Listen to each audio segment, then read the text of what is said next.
So நம்ம இன்னைக்கு பார்க்க போகிறது தான் ஜிஞ்சர் சட்னி. ஸோ மொத்தமே பார்த்தீங்கன்னா 15 இன்க்ரீடியண்ட்டை வச்சு 3 பேர் சாப்பிட்ற குவான்டிட்டியில் பண்ணியிருக்கோம். இது நம்மளோட 16வது சட்னி.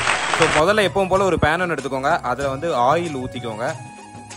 எண்ணெய் நல்லா சூடானதுக்கு அப்புறமா கடலைப்பருப்பு அண்ட் அதுக்கப்புறம் உளுந்து இது ரெண்டையும் போட்டு ஒரு 2 நிமிஷம் நல்லா ஃப்ரை பண்ணிக்கோங்க. அதுக்கு அடுத்த இன்க்ரீடியண்ட்டாக நம்ம ஆட் பண்ண போகிறது தான் ஜிஞ்சர். ஸோ இஞ்சி மொத்தமே ஒரு 30 கிராம் ஆட் பண்ணிக்கோங்க. ஸோ இஞ்சிக்கு அடுத்தது பார்த்தீங்கன்னா பூண்டு வந்து 10 கிராம் ஆட் பண்ணிக்கோங்க. இந்த வீடியோவில் தெரியுதுல, அதுக்கு அடுத்தபடியாக நீங்கள் ஆட் பண்ண வேண்டியது தான் மல்லி வந்து எக்ஸாக்டாக 5 கிராம் ஆட் பண்ணிக்கோங்க. மல்லிக்கு அடுத்தது வந்து பார்த்தீங்கன்னா வெங்காயம், அதுக்கு அடுத்தது ரெட் சில்லி, அதுக்கு அடுத்தது புளி.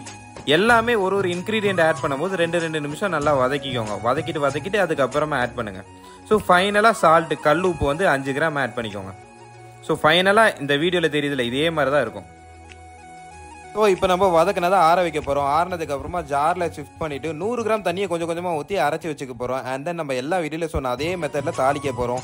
20 கிராம் ஆயில், 2 கிராம் கடுகு, 2 கிராம் உளுந்து, அதுக்கப்புறம் ஒரு மினி ஸ்டெம்மோட லீஃப், கருவேப்பிள்ளை இதெல்லாம் போட்டு சட்னியில் மிக்ஸ் பண்ணி ஊற்றிட்டிங்கன்னா ஃபைனலாக நம்ம ஆட் பண்ண போகிறது தான் வெல்லம் வந்து 10 கிராம் ஆட் பண்ணிக்கோங்க. அப்போ தான் உங்களுக்கு டேஸ்ட் வந்து பேலன்ஸ்டாக கிடைக்கும். சூப்பராக இருக்கும். தேங்க்யூ.